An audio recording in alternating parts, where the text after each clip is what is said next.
In this lecture, we will talk about VSCode extensions, the VSCode feature that makes it so versatile and popular.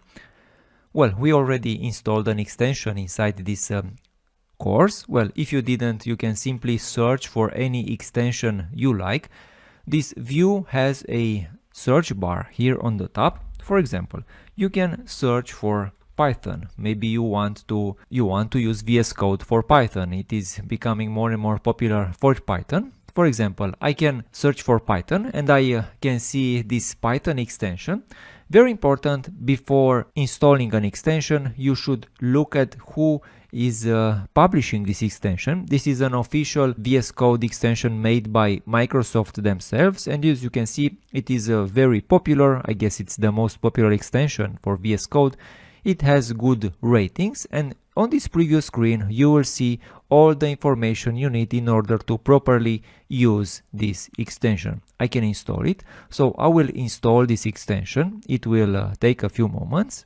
Once the extension is installed, I will get more information or more content assist, for example, for Python. That's not the point. Already I have a new entry right here. The extension added a new entry called testing if I want to write tests for Python, but let's switch to the subject. Now that I have this extension installed, I can have the option to disable it, and to disable it only for this particular workspace or disable it globally in my computer. I can have the option to uninstall it and so on. Now that I have a few extensions installed, I can simply see them in the installed view right here. So this extension view has also some other sub views. I can see some other popular extensions that are maybe recommended for my files, or I can also see this right here, what is recommended by VS Code based on the files that I currently have opened, or that I have browsed using VS Code until this point. Well, what else can we say? Well, if we search, for example, for an extension, maybe for Java, let's say, I can use the search term, and then maybe I can also make a sort and sort all the results based on the number of installs.